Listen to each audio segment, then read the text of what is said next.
ওরা মিশরীয় নাগরিক, ওরা খুবই দুর্ধর্ষ এবং প্রশিক্ষিত। এতগুলো মানুষের সামনে থেকে কিভাবে টাকা চুরি করে দেখুন। আমি আসরের নামাজ পড়তে গেছিলাম আমার ছোট ভাইরে বসাইয়া, ঠিক আছে। ছোট ভাইরে বসাইয়া আসর নামাজ পড়তে যাওয়ার পরে ফুটেজে যতটুকু দেখলাম আর কি, আমি ওরা আইসা এক প্যাকেট লেক্সাস কিনছে বিস্কিট কিনা, ওই যে সাদা শার্ট যেটা ওটা লেক্সাসটা ভাঙ্গা খাইতেছে, আর কালো শার্ট যেটা ওটা 500 টাকা নোট দিয়া, এই 500 টাকা নোট দিছে, পরে 420 টাকা করে রিটার্ন দিছে। দেওয়ার পরে ও দুইটা 500 টাকা নোট আবার বের করে দিছে, দিয়ে ওই ডয়ার টান দিছে, ডয়ারের টাকার বান্ডিল দেখছে, দেখার পরে ওরে বলতেছে ওই বান্ডিল থেকে আমার নতুন টাকা দাও একটা।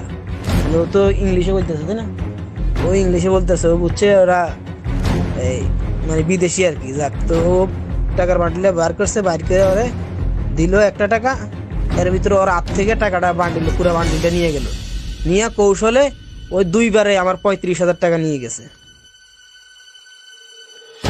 আমাদের ঠিকানা হলো ঢাকা মতিঝিল 22 দিলকুশা, শিল্প মন্ত্রণালয়ের পিছনে আমার দোকানটা। ওরা এর আগেও বগুড়াতে এক ব্যবসায়ীর অনেক টাকা হাতিয়ে নিয়েছিল, যা আমরা পোস্ট করার পরেই নওগাঁ থানা পুলিশ তাদেরকে গ্রেপ্তার করেছিল। জেল থেকে বেরিয়ে তারা আবার সেই পুরনো পেশায়। তারা খুবই দুর্ধর্ষ এবং প্রশিক্ষিত। আপনার সামনে থেকে এই ম্যাজিকের মতো করে টাকা নিয়ে যাবে, বুঝতেই পারবেন না। বাংলাদেশ সরকারের উচিত তাদেরকে ধরে নিজ দেশে ফেরত পাঠানো। থানায় অভিযোগ করতে গেছিলাম আমি, কিন্তু থানায় বলতেছে মামলা করার জন্য। থানারে আমি ফুটেজ দেখাইছি, ওরা বলে এই সমস্ত ফুটেজ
Thank you.